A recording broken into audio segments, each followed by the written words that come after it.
Welcome everyone. We're just going to let everybody in to the webinar before we start in a minute or so. Thank you all for joining us today. It's been great to see so many people signing up for this really interesting and exciting topic.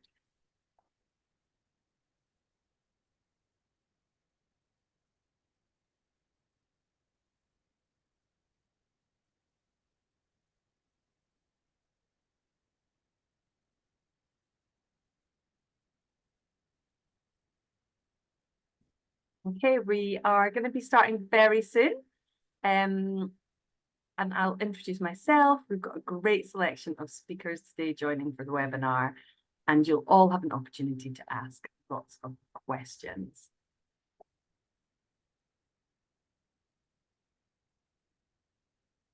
So,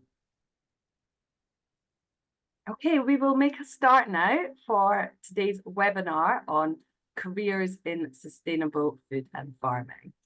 I'm Sarita Puri. I'm the Diversity Outreach Coordinator at Sustain, where I work on looking at broadening ethnic diversity across the sustainable food and farming sector, as well as trying to open up information about the careers in this sector so that we can get as many interested people into this movement as possible. So part of that work is co-managing our Roots to Work platform. You might have seen that. And that's how you found out about today's webinar. So thank you for being here at today's webinar on careers in sustainable food and farming. So whilst we wait for a few more people to join, I'm just going to explain some of the sort of housekeeping and how we're going to run today's session. And we have disabled the chat so that just ourselves as sort of hosts and administrators can put information out there for you. That just ensures that we can keep this session as sort of engaging as possible. We're not overflowing the chat with information. And we have a Q&A function. So it just says Q&A on the bottom of your screens there, where you can ask any questions that you've got. So sorry, that's just disappeared from my screen. Okay, so if you've got any questions for any of our panelists, please put them in the Q&A box. I will be asking them at the end of the event. If you have a question for a specific panelist, please say who that is. And if it's just general, you can leave that generally. You can also use the thumbs up button, and that will upvote any of the questions that will help them get to the top. And then I will ask those ones first. With such a big group of people here, we want to ensure that we get through as many questions as possible. So if I see a few that look similar, we can ask those as one. So just before we start, I think it's quite useful to just mention about the sort of the focus on the sustainable food and farming sector. So in that, what we mean is by any sort of organisation, charity and business that is working to create a fair, sustainable and equitable food system for all. And you can get an idea of what that might look like by looking at the Sustain website. And you're also going to hear from 4 speakers who are all from very different walks of life and parts of the movement, just to give you a bit of an insight into the breadth of this as a sector. And then finally, before we start, I just want to remind everyone that as with all Sustain events, we make this an inclusive space, and we want you to be considerate of other people's points of views, and we ask you to not to use any sort of offensive language or inappropriate references. And if there is any discrimination, we just want to make sure that it's an event where everyone is safe and respected. And if anyone's got any questions or concerns, you can follow up with me on email, which will be going in the chat just now, and you will find my email there.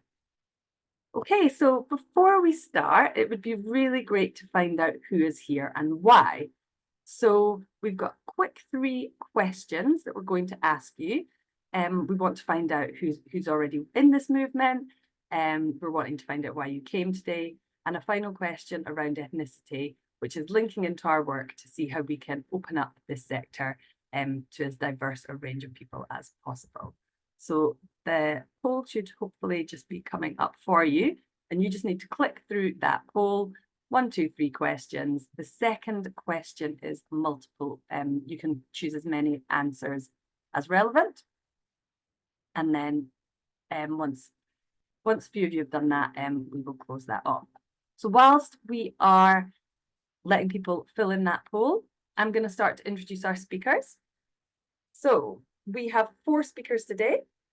Their names are up on the screen there for you, and I'll introduce them each as we go along. So first to join us, we're really excited to have Dr. Kauthar Hashem with us. Kauthar is a registered nutritionist, currently serving as a lecturer in public health nutrition at Queen Mary University of London. She's a campaign lead for the Action on Sugar project at Consensus Action on Salt, Sugar and Health. Kauthar is responsible for the project's research, advocacy and policy work on sugar and calorie reduction. And she's also a trustee for Sustain and a visiting lecturer on nutrition and policy at multiple universities in the UK. So over to you, Kauthar. Thank you so much. Welcome, everyone. So I'm going to be talking to you about my journey so far with some particular focus on highlights and challenges and how I've got to where I've got to. So next slide, please. So what does a lecturer in public health nutrition mean? So my research background and interests are around the development, implementation and effectiveness of food and nutrition policies to improve food and drink products. As previously mentioned, I lead on our sugar and calorie reduction. What does that mean in terms of things that I do? I look at composition of products and analyze them to look at where improvements could be made. And I'll talk specifically about some terms that we use in the next slide. I write and give lectures on food, nutrition and policies to improve them at our population level.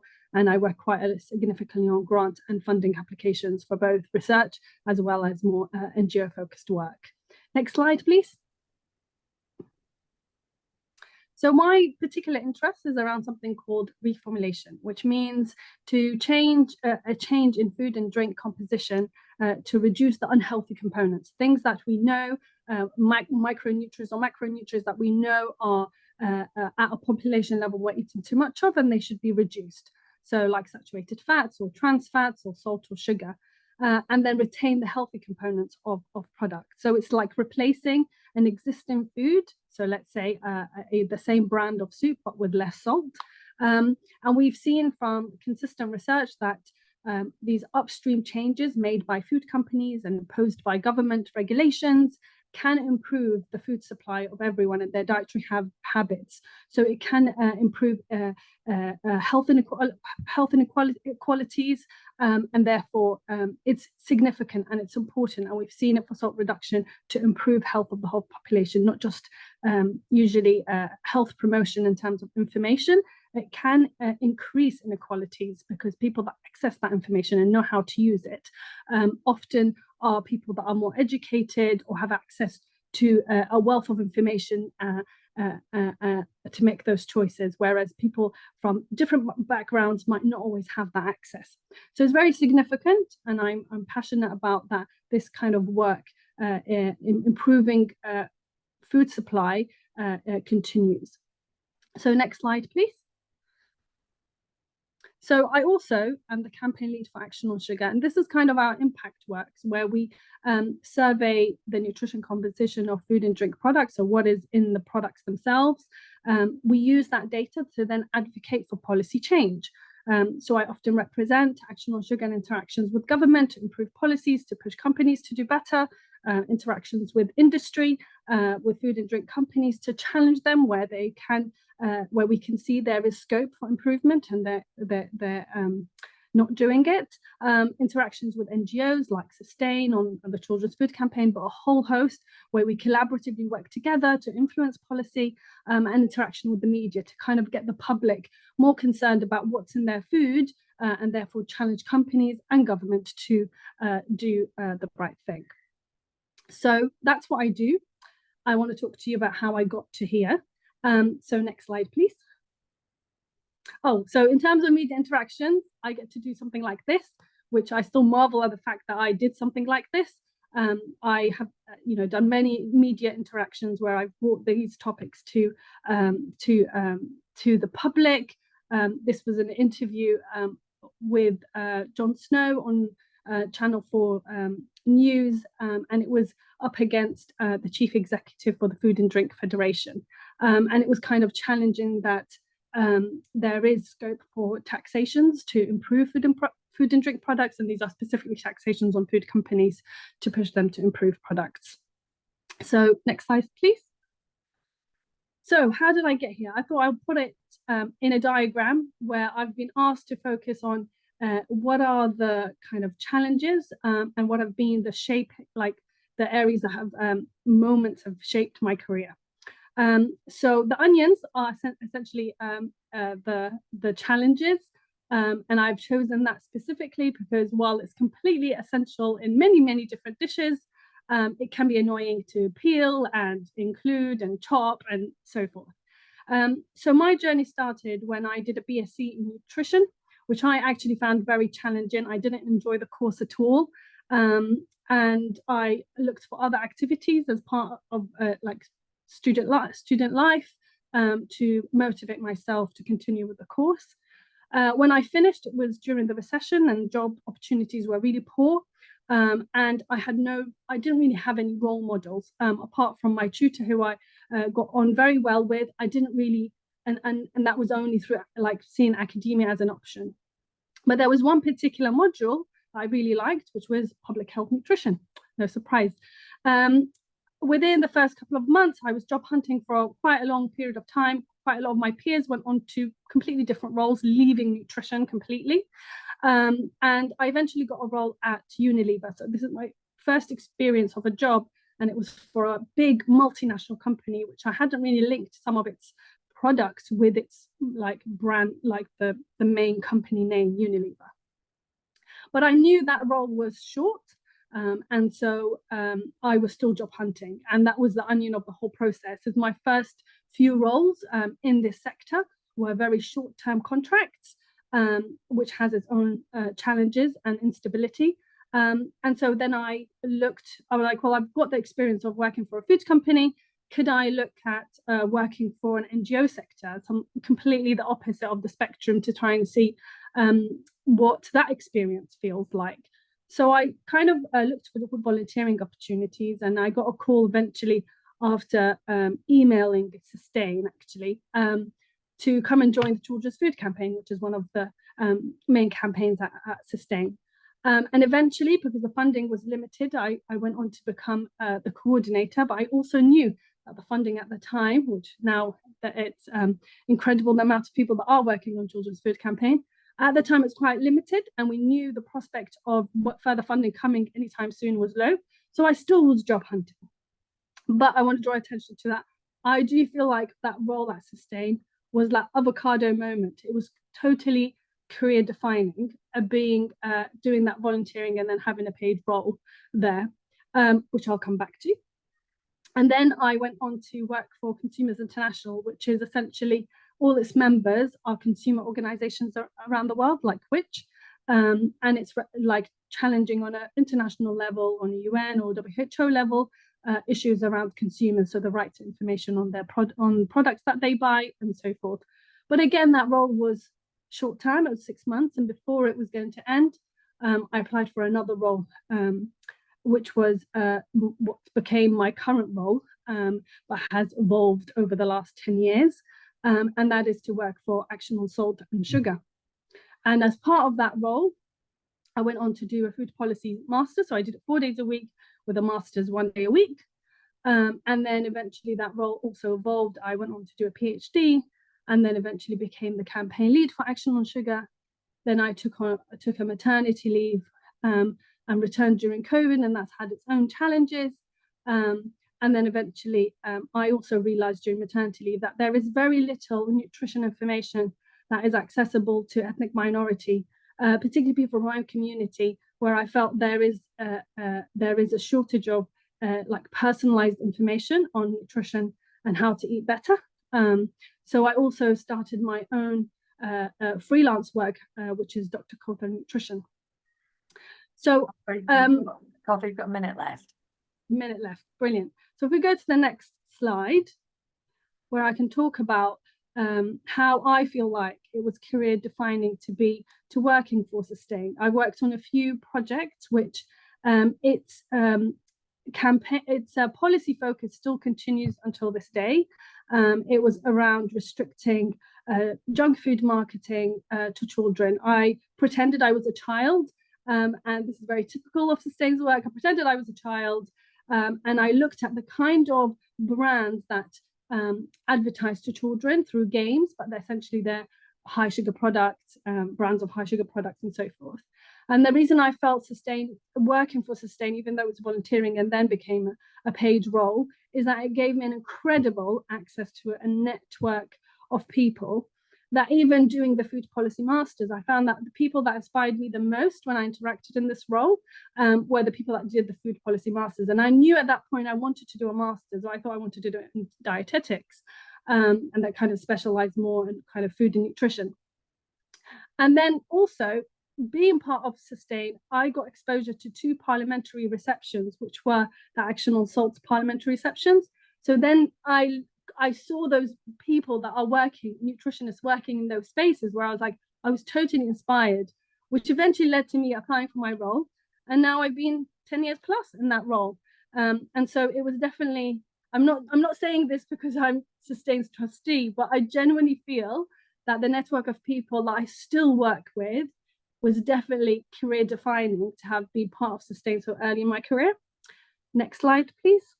Amazing. Cawthor, we're going to have to, do you want to explain the slide and then we will wrap up there? Yeah, really great.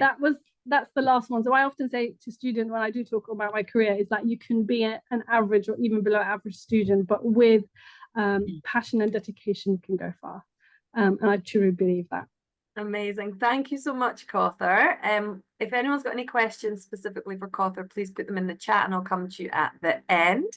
I really love the avocado and the onion analogies. They are really, really pertinent to what we're doing. Okay. So I would now like to introduce Dr. Navaratnam Parthiban, also known as Deep. He is a farm vet. He is one of only 3 farm vets of colour in the whole of the UK.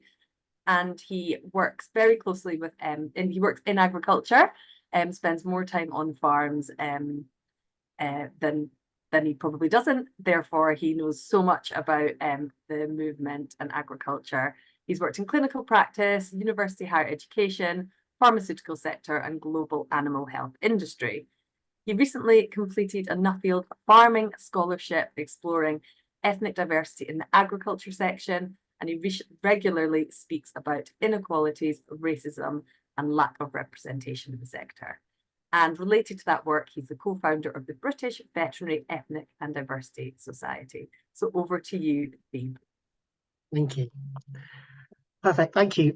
So I'll just talk a little bit. I haven't got any slides today, so I just wanted to talk a little bit about my career, what I'm doing, and some of the challenges. So I think the big thing about the whole sector is it's so broad, and there are so many different avenues and areas in it. So, and that's what interests me about being in farming, being in agriculture, rather than being a lot of other sectors.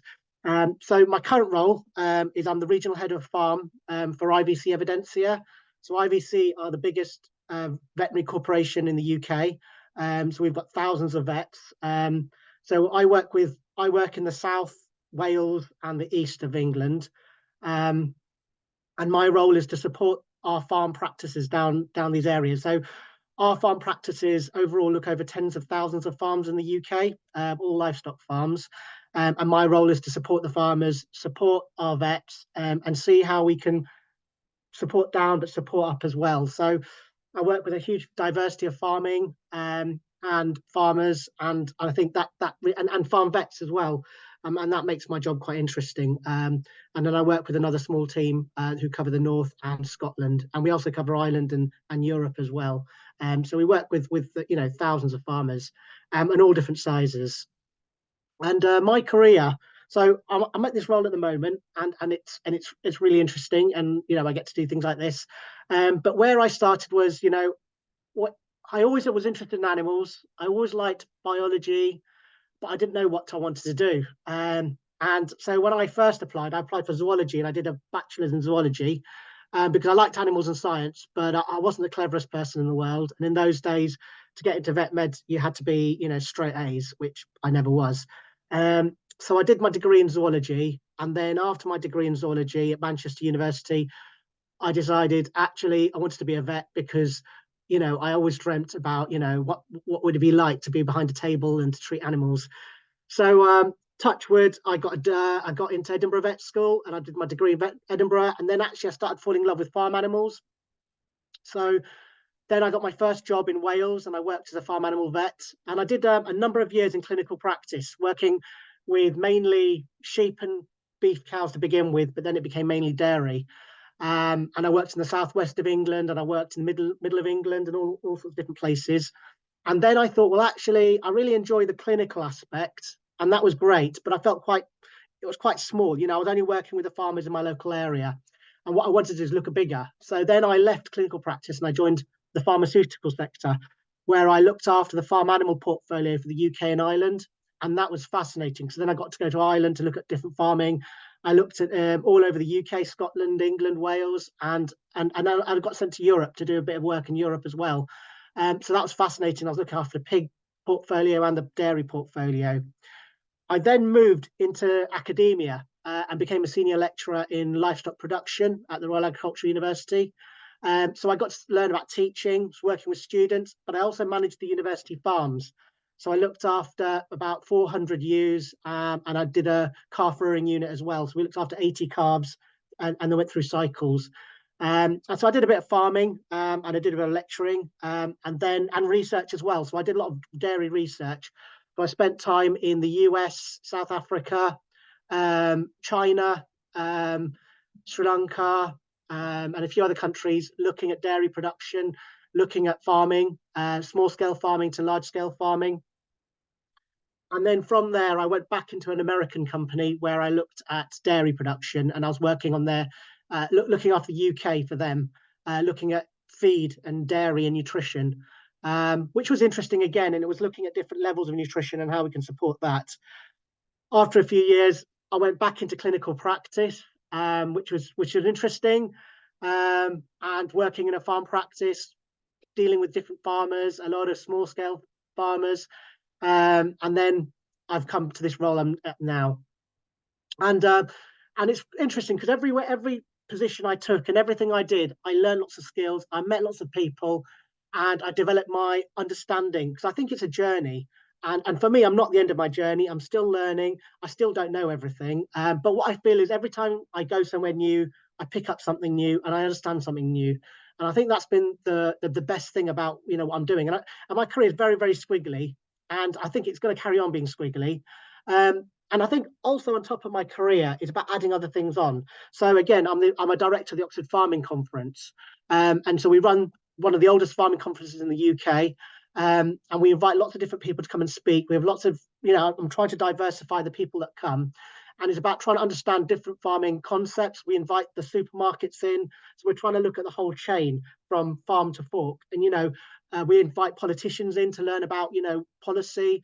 And it's about integrating all those different things that form sustainable food and farming. I was also a trustee of an inner city farm in Bristol at St. Werburgh's because I was very interested about local communities and how they interact with growing and food. So I'm now an ambassador for at that park. I'm also an ambassador for the Country Trust, which brings children from marginalised communities into farming and into food, and how do we support that? And especially children on low-income households. So I think for me, that's been interesting, sort of embracing the things I do outside, and the Nuffield Farming Scholarship and the charity that I set up, along with my career, which has been quite squiggly. But I think they all marry together, and I think fundamentally it's people and working and learning from different people, and that's how we can really create those connections. So that for me has been the fundamental thing. I know my challenges are, I don't look like someone typically from the sector. I haven't got the same background as people who have been born into farming or have those connections. So having connections, fighting those sort of prejudices and different things like that has been a challenge. And that's what, you know, I'm trying to do, is to do the things I do, but open the doors for other people to come in and do it as well. And so I think there's loads of opportunities. And I don't think what you believe in at the beginning is sometimes where you end up. And for me, that's definitely, I always thought I would just be a farm animal vet going onto farms and treating cows and sheep and things. But actually, my job has evolved and my career's evolved. And yeah, hopefully that gives you some sort of ideas of things that you can question me about later. So thank you. Thank you so much, Phoebe. That was what I really enjoyed there was talking about the journey and having like a squiggly career, and that is definitely something I can resonate with. And I hope that anyone listening hears that you don't necessarily have to have one dedicated career path and one set goal. Life will take you in many, many directions. So without further ado, I'd like to introduce our next speaker. Jo is here from Barking and Dagenham Council. Welcome, Jo. Jo Wilson is the Food Sector Development Lead at Barking and Dagenham, where she is developing their approach to food.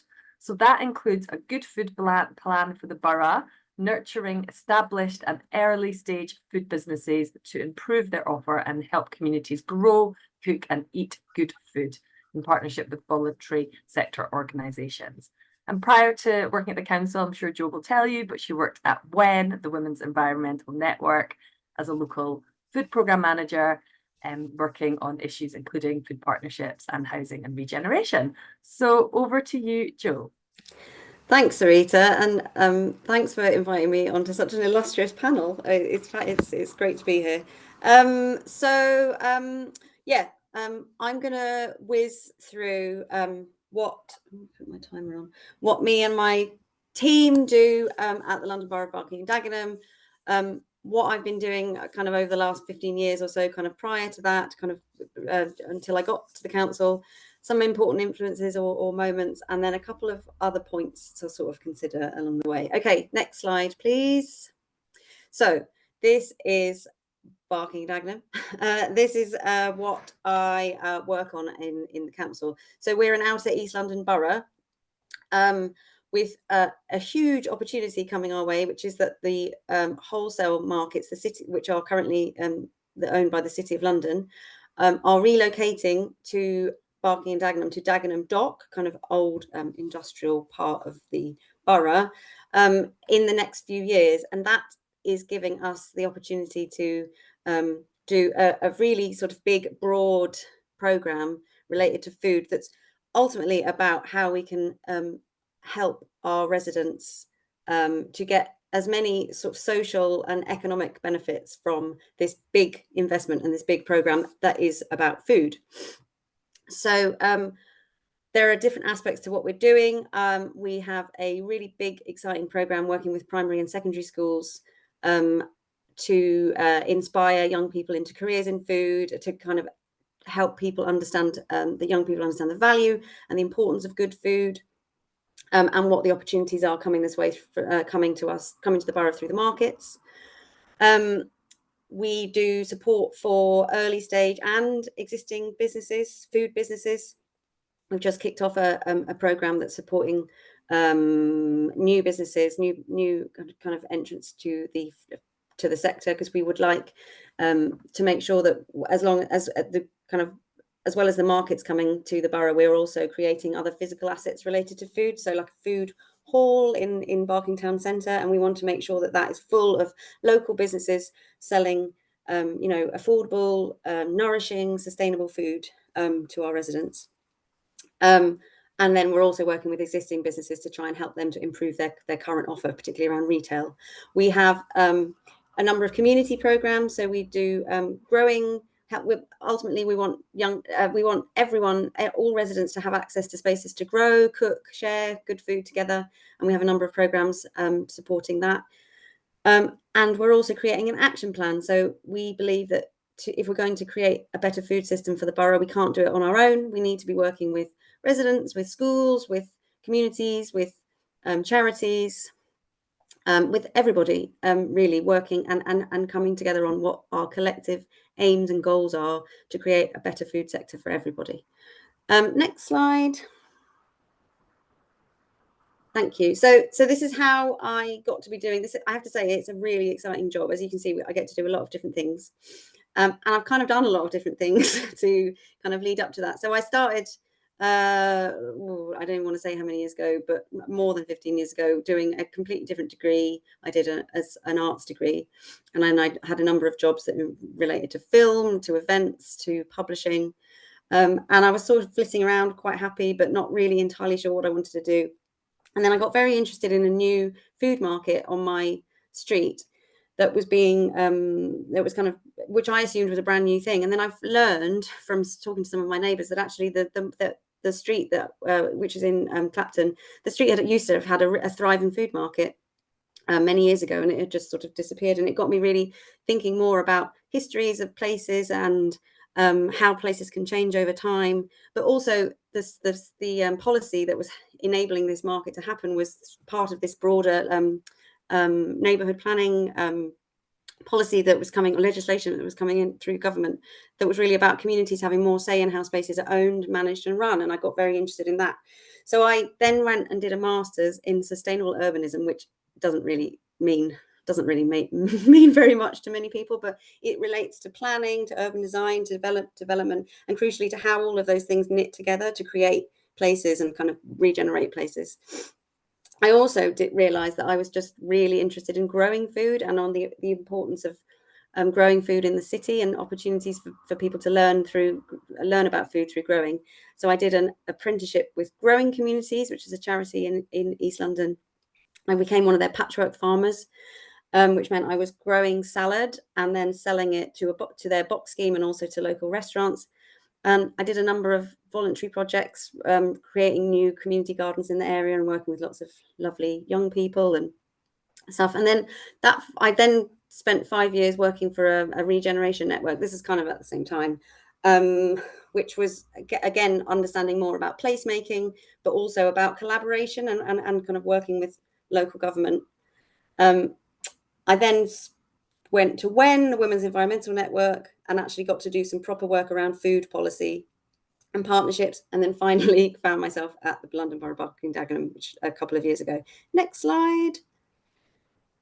So I just thought I would say a couple of, so you can see I've sort of, it's been quite a patchwork and sort of flitting around, as someone already said, in terms of what I've been doing. But there were some really key things that I think really sort of influenced what I wanted to do. The first one is this book, Hungry City, by Carolyn Steele, she's a leading thinker around food and cities, and she's written a couple of books. This was the first one she wrote, and I actually came to a place I was working and did a talk. And I found it fascinating because it really showed how food shapes places and how it has really shaped London. So if you look at the names of lots of streets around Farringdon, where the Smithfield is, you'll see lots of places called like Bread Street, Fish Street, because they're all the routes that people used to take to market. And it's just made me realize how the importance of food to kind of cultural and social life over centuries and civilizations. And that just really has never ceases to excite me, really. And how I would really like us to, as we create new places and kind of improve and think about systems, that we do more of that. We really think about food being everything, like really, really just essential to how we think, how we organize everything. The second moment is just tasting a locally grown salad leaf for the first time, I think probably through the Growing Communities box scheme, because that's how I found out about the apprenticeship. And just the realization of how tasty food can be. And also a realization that there must be something not quite right with the kind of conventional food system, and the things that if most of the things that we eat, most of the things that we find like bags of salad in supermarkets just don't taste anywhere near that good. You've got And a that's minute left, Jo. Thank you. And then I guess more of a slow burner and less of a moment, but more of a slow burner, just my kind of growing awareness over the years that I was doing these different jobs, that social justice is so bound up with spatial justice, and that, the employment, education, housing, health experiences of people vary just so enormously. If you're an ethnic minority, if you're on a low income, if you're a single parent or if you're disabled, you know, your chances and your opportunities are just completely different. And that idea of intersectionality, that if you can have these kind of compounding things that, oh, that is telling me to stop talking. Compounding issues, compounding systems against you, that just makes your chances really, really difficult. And that's how kind of poverty and unemployment and health gets, really, really embedded. And food is absolutely no different. So just really quickly, I would just say, final slide, I was asked to kind of talk about challenges, and I would say I have had a lot of privilege and a lot of opportunities coming my way. So I don't really feel like I've had a lot of, I wouldn't really even want to talk about challenges in this context. But just in terms of thinking about you, I think just you don't necessarily need to know where to focus. Food is a really good example. There are so many different aspects to food, and actually I've managed to find a job where I get to look at all of it. And so, you don't have to have a clear idea. And just one more is that sometimes when you're working in this industry, it can feel like you're on your own and you're working alone, particularly if you're working in a policy environment in government. But actually, this picture is the Sustainable Food Places Network, and there's like hundreds of people across the country who are doing really similar jobs. So many different people experiences that you can draw from and connect with, and I find that really, really, really useful. So I'll leave it there. Thank you. Thank you, Jo. And you shared some really useful resources, books, courses, and so on. So that was really, really useful to hear. So I'm going to invite our final speaker, and then we'll come into questions. Thanks for everything that's coming in there. And if we don't have time to answer them, there might be some that we can do on email. So welcome, Carol Adams. Carol is the Managing Director of Food Adventure Social Enterprise, which is a sustainable food systems learning exchange between Wales and Cameroon. She's also founded a project teaching people in Wales how to grow culturally significant vegetables, including okra and callaloo. She's the Africa portfolio lead for the Sub-Saharan Advisory Panel, and she also manages Cardiff Farmer Markets and is an honorary principal lecturer at Cardiff Met. So take it away, Carol. Hi, everybody. My name is Carol Adams, and again, Sarita, thank you for inviting me to join you today. I think from that intro, you can see that I wear multiple hats. So first, I'm based in South Wales. Primarily, I manage a network of farmers markets in Cardiff. The goal of our markets really is to bring fresh and sustainable food to the people in Cardiff, and I help support farmers and small businesses to sell at the markets, to grow their businesses. And I also see the farmers markets as a community center, not just a place to shop. The other thing that I do is I started a few years ago a social enterprise. I found that I love managing the farmers markets, but there are other things in the area of food that interested me. And I needed a vehicle, along with some of the people that I work with and that I've worked in partnership, to explore other things in food. And so we set up a social enterprise, Food Adventure Social Enterprise, and that allows us to jump in and pivot to where our interests lie, or where we feel that there's a need to use our skills and expertise. So, for example, we set up a learning exchange between artisan food producers in Wales and artisan food producers in Cameroon. And some of the things that we looked at are how to increase income and sustainability by using food waste and other sustainable food practices.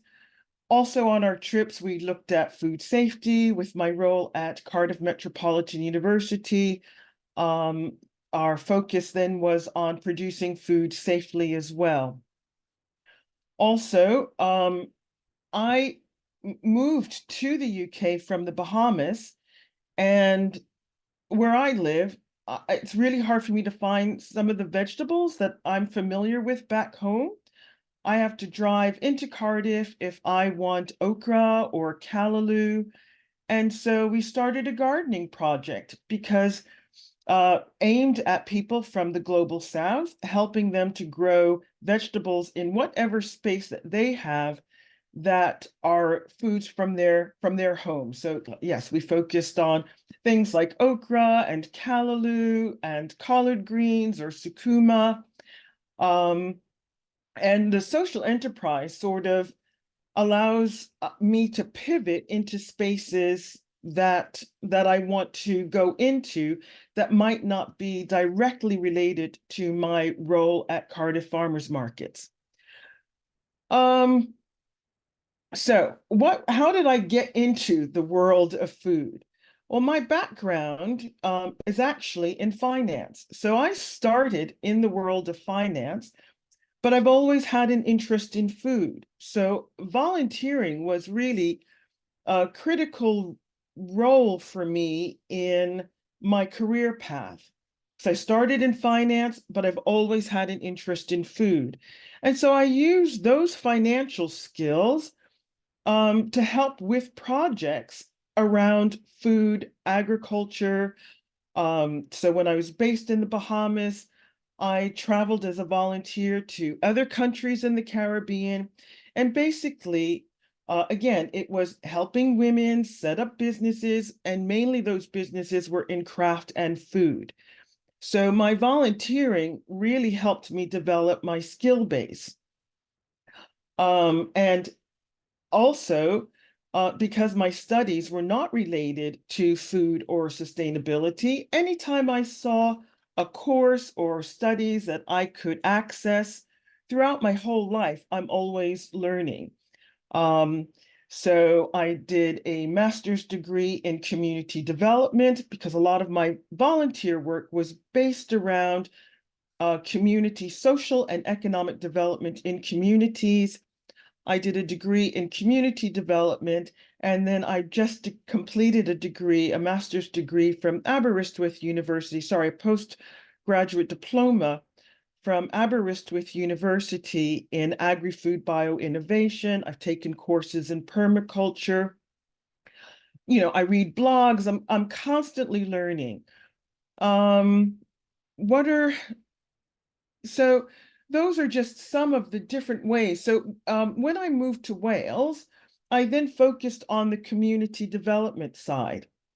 And one of the things, again, that I saw is the power of food in building communities, in building health, in building communities, health, family, in breaking down cultural barriers.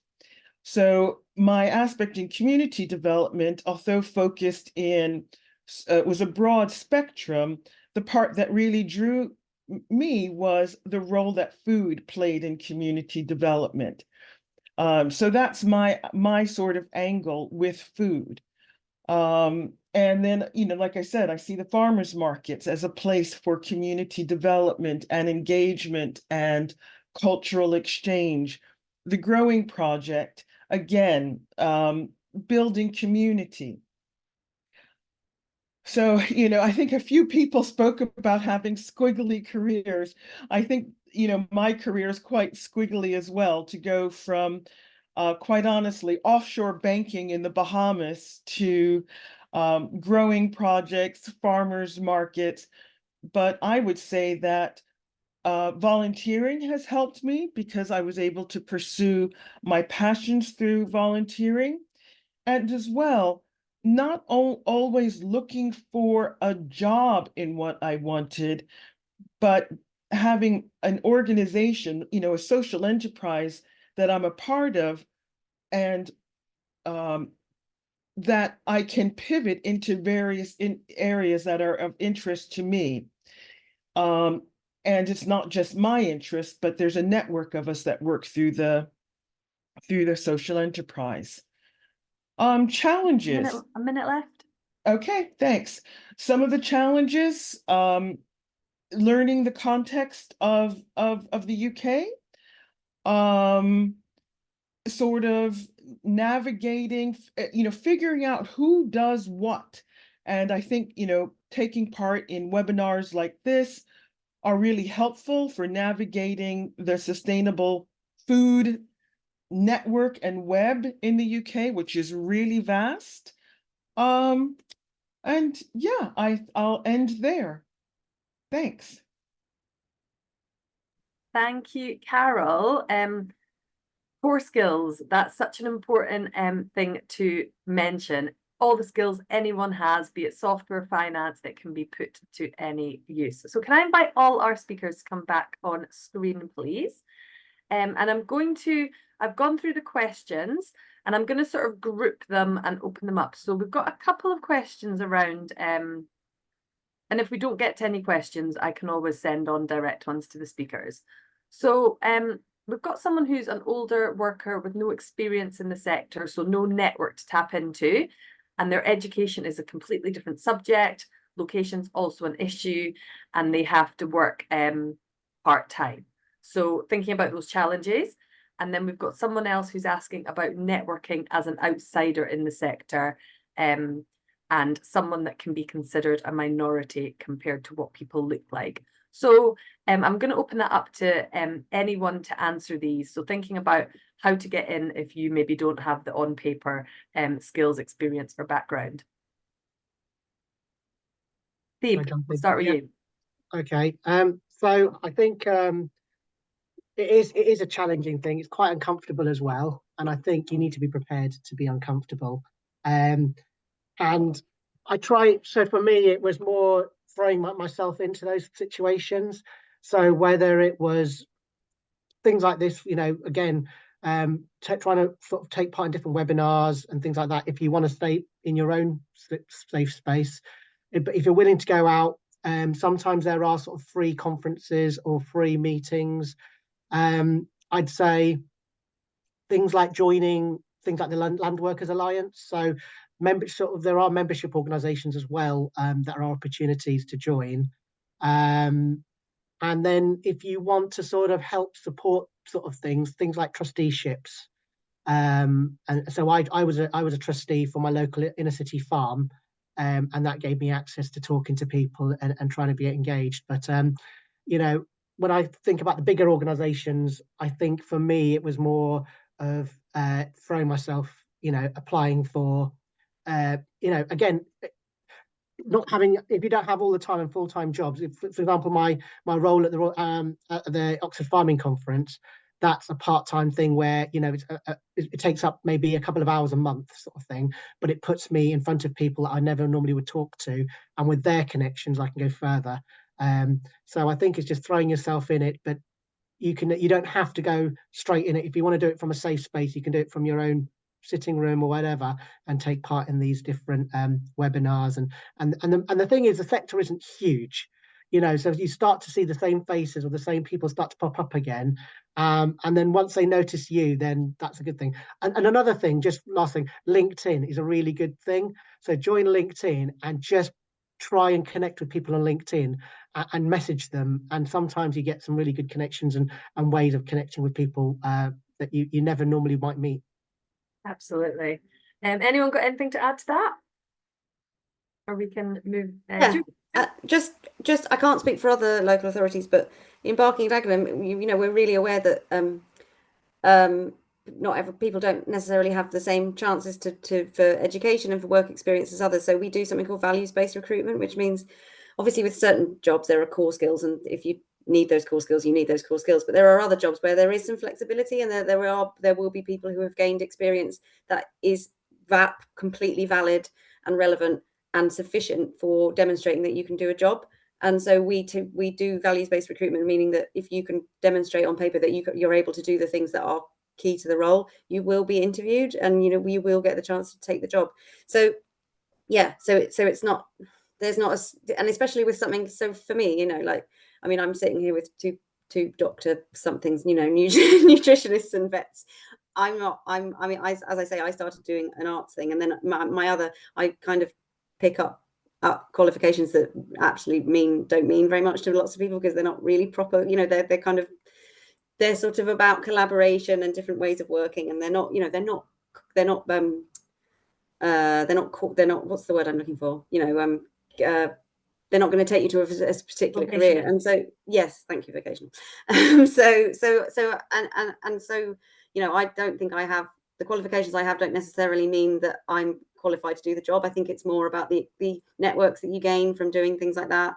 And then the other things that you do, the work experience, and then or life experiences, volunteering, and other projects that you do kind of through your life. And if you put that together, even though you might think it's all just this kind of frenetic chaos, there probably is a thread under that demonstrates what your values are and the things that you're trying to do in your life and your career. So so there's definitely ways around. It's not just about qualifications. Thank you. And that kind of leads us on really nicely to the next question, which is, what would you say are the advantages and disadvantages of a patchwork career, that squiggly career? And to what extent would you say you can plan for that? Carol, do you want to come in on that? Because you mentioned it towards the end of your talk.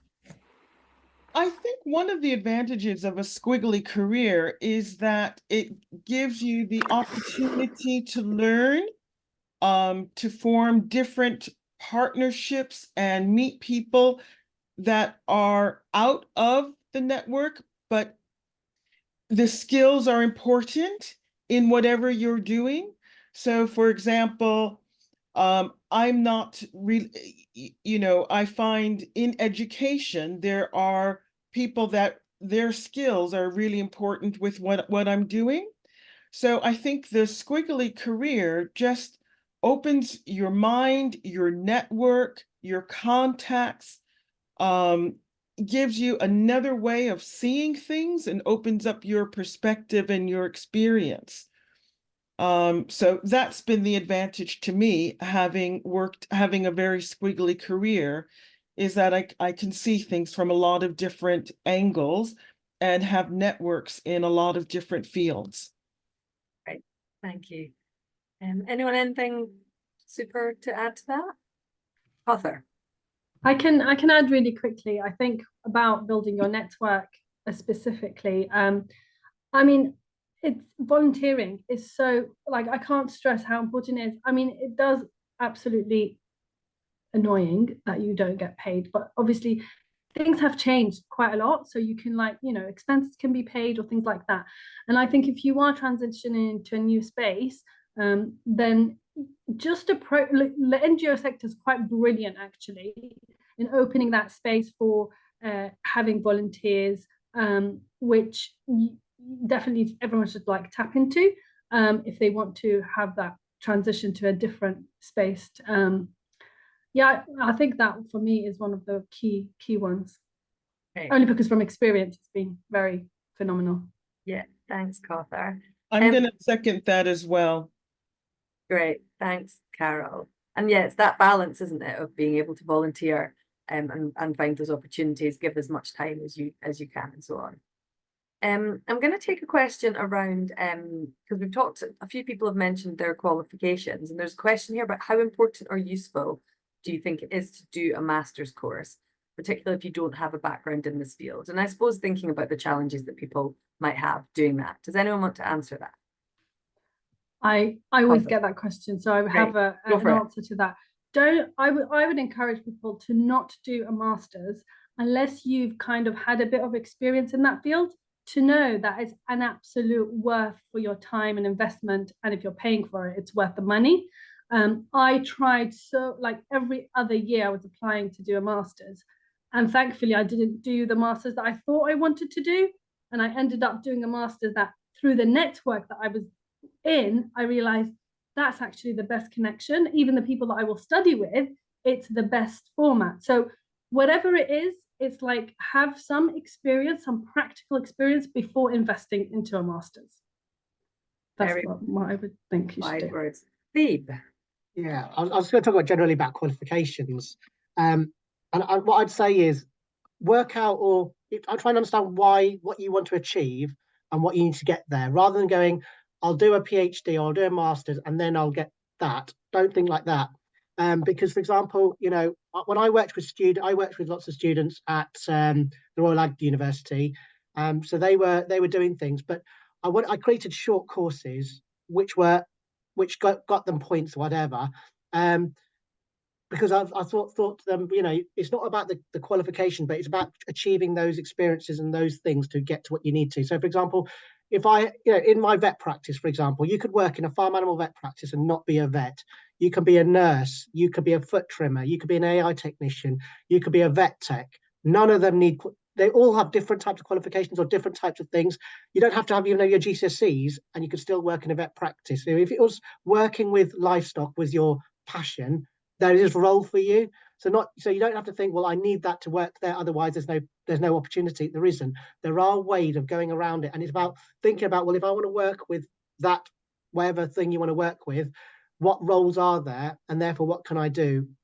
And therefore, with all abilities, there are opportunities to work in those different areas. But I think if you're blinded by, you know, you need a qualification to achieve that, and without a qualification, there's no opportunity. I don't think that's right. I think about where you want to be, and therefore, and then seek out people who can help you with those opportunities to get there. Because it's not always, you know, with livestock, for example, you can have, there's lots of different ways of doing it, and what makes you excited about working with that sort of thing, and then achieving it that way. Thank you, Phoebe. We're going to take a move from qualifications, and we've got a question here around social enterprises. Oh, where did it go? Oh, sorry, I just lost it. It was a question for Carol and Joe. It was around starting social enterprises. Oh, it has disappeared. Oh, here it is. What have you found are the best avenues in support of funding for peoples and groups trying to start social enterprises? So anyone out there that wants to start a social enterprise? I can speak for Wales. There's a lot of assistance through the Welsh government for starting a social enterprise. But the main thing that I think you need are a group of people with the same vision. And then in Wales, there are organizations that will help you with the legal framework, your memorandum, and your articles. And if it's not a social enterprise, it could be a charity. There are different structures, because basically as a social enterprise, we are, you know, for all of our projects, we look for funding for them.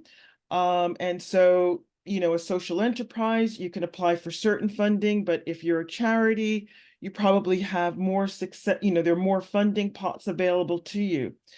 The focus for us has never been for our social enterprise has been, we'll do this on a project basis. This is where our passions lead us. We have never wanted that to become a way of supporting us financially. So there's a little bit of a difference. It's a way for us to do what we're passionate about and access funding to help us with that. I don't know about England, but if you're in Wales, I'm happy to point you to the organizations that can help you think about the structure that you need and support you to develop it. Great. Joe, do you want to very quickly come in on England? Yeah. I mean, so there's a social enterprise UK association, and like Wales, there's a lot of different structures. So you might be a community interest company, you might be a not-for-profit. You know, I think the important thing when you're starting something is to really think about, presumably you want to be a social enterprise because you want an enterprise, but you want to have some sort of social purpose. And I think you need to explore and understand what it is that you're trying to do. Probably look at what similar things there are already, you know, in your area, network, find places to sort of get experience. And then, there will be sort of specific associations and things that you can tap into for experience and how you kind of apply and what the benefits are of the different structures. But I mean, increasingly people are looking at cooperatives where we are and trying to kind of, you know, look at different ways, different hierarchies and different ways that you kind of actually run organizations. And there's lots to think about. But, you know, start with figuring out what it is that what you're trying to achieve and what the purpose is, and then what people want in the community is always useful. Great. We have hit 12, so we are going to have to wrap up there. There have been a few questions unanswered, so I'm going to some of them were for specific panelists, so I will pose them, and then if we get the responses to that, I will put them in the follow-up email that you're going to get, which will link to this webinar and any other resources that we sort of add in. If you don't already know about Routes to Work, that is our jobs platform. It's free to post jobs, you're free to find jobs, training, volunteering, any opportunities you can put there. We also have an Instagram, and then we've also got the Sustain website. So I just want to thank all of our speakers, Jo, Thebe, Carol and Cawthor. Thank you all so much. It's been such a great event, and hopefully the start of us talking a lot more about careers in sustainable food and farming. And then a final reminder, please do your survey if you are here as a participant. So yeah, thanks everyone. And we will send this around soon. So take care and goodbye. Thanks.